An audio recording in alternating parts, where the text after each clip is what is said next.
I met this guy about 18 months ago, and we've been together since. He knows about my employment history, and he said that he has no issue with it.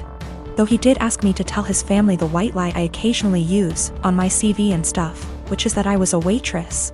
A month ago we found out that I'm 2 months pregnant. He says this is great news, and we should move in together. I assumed he'd be moving into my place because he rents his far smaller 1-bedroom flat while I own mine. And I have room for a baby's room while he doesn't. Also, I really don't want to leave my flat. It's my flat, I love it, I could see myself living here for the rest of my life. And I don't want to lose the security of owning a flat and have to go back to paying rent or a mortgage each month. However, he then said that he didn't want to move into my place, and said I should sell it and we buy a place together. I said that I like my place, it means a lot to me that I was able to buy it. And it represents years of working my arse off scrimping and saving. He then said that he understands all of that. But we should be living together by the time the baby comes, and he didn't want to live in my flat. I asked him why not. It's a great flat, it's central to everything, it's spacious, it's got room for all his stuff. There's a daycare in the building, run//owned by another tenant, and a school 5-minute walk away, the list goes on. And he said that he didn't want to live in a flat that was bought with stripper money. That really pissed me off, and I told him no.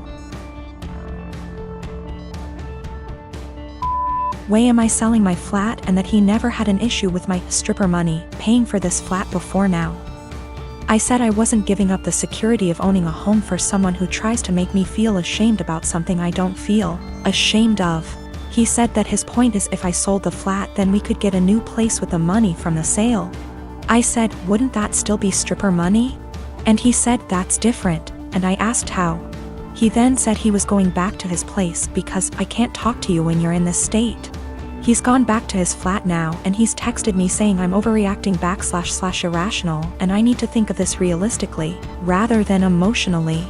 He says he wouldn't feel right raising a child in my flat knowing how I purchased it, and selling back / moving is the best idea of all of us, not to mention the fact he isn't on the deed because it's my place and it would never feel like our place because of this. I feel I might be the arse because I get why he might feel like it's just my place, and I feel I'm being too rigid in a time we need to work together. Plus I spoke to my sister and she sided with him, so 2 out of 3 people think I'm in the wrong here.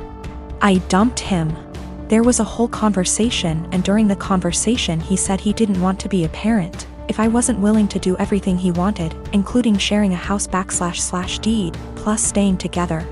Also, at the start of the conversation I said what a few people suggested, which was that I'd be willing to sell and split the house with him, provided he paid 50%, and he got very, very angry. Very, very quickly. He also said a few other things, how it's all going to pan out just yet, but it looks like I'm going to be a single mother.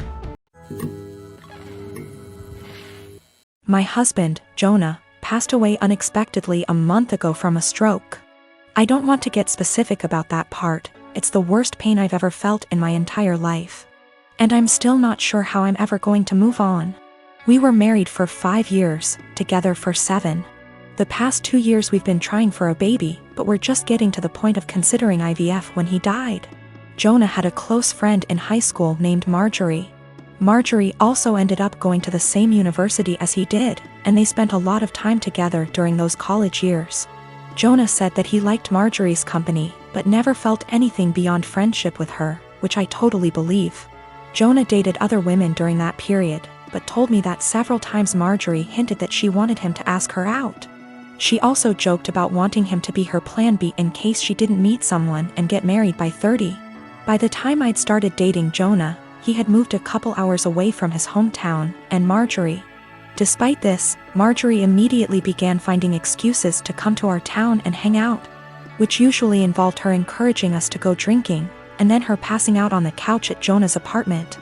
I didn't mind her for the most part, but she had a habit of saying things like, "You know you ruined our marriage pact," and pointing out all the things that she knew about him, like what he took in his coffee, his favorite bands, etc. Over the course of our relationship, and especially after we got married, Jonah definitely put some distance into his relationship with Marjorie. He confided in me that he felt he had outgrown her and that they really had little in common anymore. He stopped responding to her invitations to hang out as often, though he would occasionally call to catch up out of guilt. Especially when she would text him or leave messages saying she was so sad he was ignoring her, and the like. But now he's gone. I had him cremated, like he wanted. We haven't done the memorial service yet. It was too hard for me to even imagine the first couple of weeks. And I also wanted to give time for some out-of-state people to make travel plans. The memorial is this weekend. However, 2 weeks ago, I received an email from Marjorie sent to around 60 people, including Jonah's family, saying that she was holding a memorial service for Jonah in the town where they grew up, the day before his memorial here. I was completely blown away, seeing as she hadn't mentioned anything to me or even attempted to call. Along with the details, the email said that she was planning the memorial in light of the fact that no other service had yet been held in his memory, and he deserved to be laid to rest with honor. For the record, she was invited to the memorial, which I've been planning, and knew it was happening. I called her, of course, and told her that while I appreciated her willingness to help with Jonah's goodbye, I was already planning a service for him that would involve all of his family and friends. She immediately went on the defensive, and said that she had only started to plan a service when she realized I wasn't willing to do it in a timely manner. I told her that the timing wasn't her choice to make, but that if she wanted to have a memorial of some kind, to please just add on the invitation that his official memorial was going to be held this weekend. She said fine. I sent a message to all of Jonah's invited friends and family to make sure that they knew the real service, with both of our families, was going to be here, and then just washed my hands of the whole thing.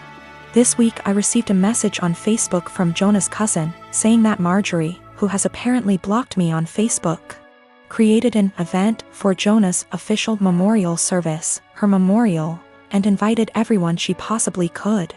I've been getting blown up with emails asking which day the memorial is, and where.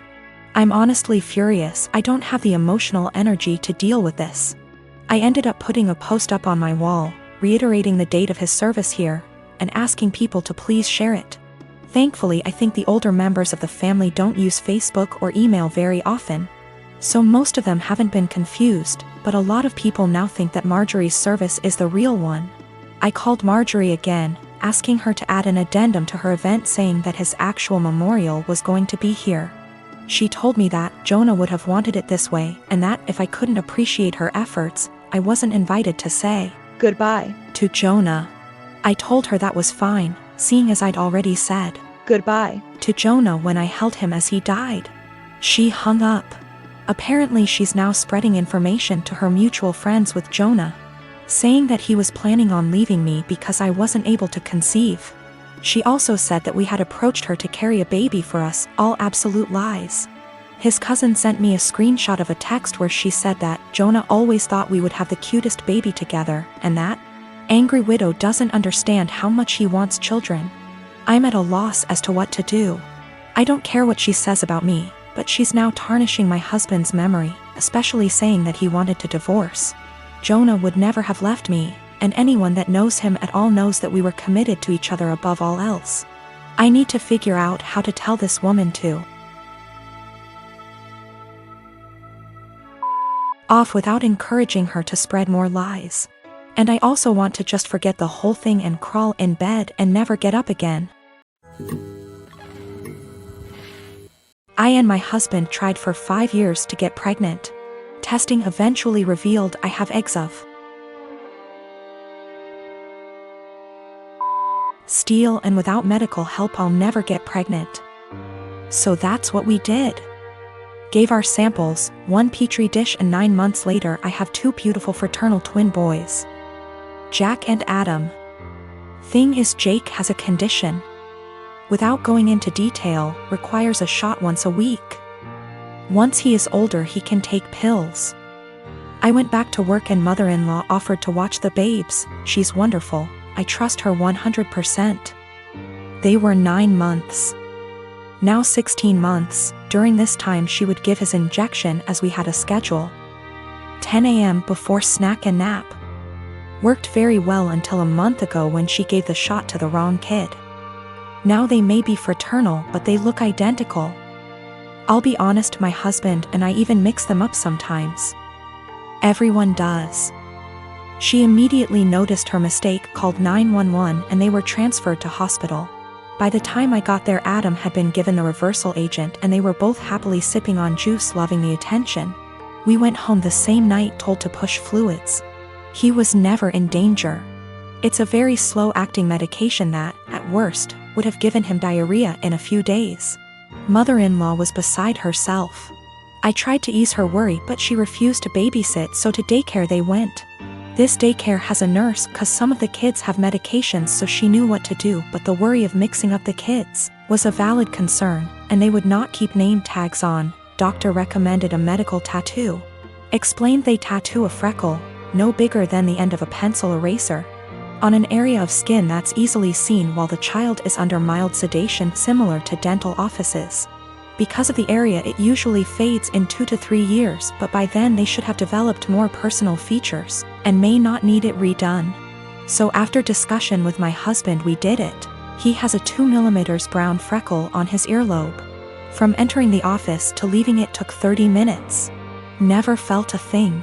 Mother-in-law lost her shit the second I mentioned a medical tattoo. I tried to explain, but she just freaked out, so I put both kids on the floor and told her to pick up Jack and find the tattoo. She picked up Adam, so I handed her Jack, and after 20 minutes still couldn't find it. Stripped him to his skivvies. I finally pointed it out and she went, "That's just a freckle," I just said. My point exactly. Adam doesn't have a freckle there. So that's how daycare can tell them apart. She's still pissed and ranting. Once I explain to others and they fail to find it, they understand, but they still think I went too far in tattooing my child and altering their body. I believe I took the necessary precautions recommended by the doctor, and the tattoo will fade with sun exposure, and as he grows, by the time he's 5 it probably won't even be visible, or it'll just look like a faded freckle. One of my best friends lives in a different country. We met years ago online and have talked almost daily to what is approaching a decade.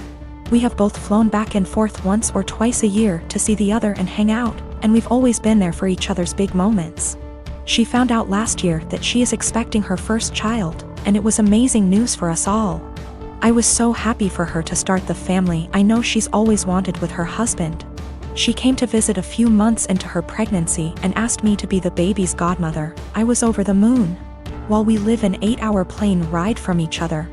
I do have a job that gives me decent vacation allowance and deals with certain airlines that makes visiting manageable. I knew that I could be there for her, and told her that whenever she was ready for someone outside of the family to be there, I would make the trip. Last month, she had her baby shower. And I only found out when I saw on Instagram a mutual friend who lives in the same city as me had surprised her at the shower. I hadn't been invited. I was a little hurt and surprised, but it was the busiest month of the year for the company I work for, and I knew she knew that. So I figured that could be the reason, sent my gift by airmail and said congratulations. However, now she's reached out to me and told me that she has asked another friend, the same person who went to the baby shower, to be the baby's godmother, and that she only wants her child to have one. I felt like I'd been punched in the gut. I was heartbroken and felt a bit betrayed. For 6 months I have been excited to take on the role. My own godmother lives in New Zealand, and has done for most of my life, so I knew it could work. Knew how to stay in contact and be a part of the child's life while living in another country. But now she's taken back her offer, and chosen someone else. I wouldn't be so upset if she had chosen someone who lived closer. But she has replaced me with someone who lives in the same city as me, so it's not a distance thing. We have been friends for years. I have been there with updates, support, and love her whole pregnancy. And at no point was there any clue she had changed her mind until the baby shower a few weeks ago. I don't know if I should confront her, tell her I'm hurt, or just accept her decision. It's her baby. And I would never want to force her into a decision she wasn't happy with. I just don't know what to do or say to her now. I want to let her know I'm sad that I'm missing out, but I don't want to sound like I'm whining. And I want to know why she changed her mind, but I'm scared the answer will just upset me.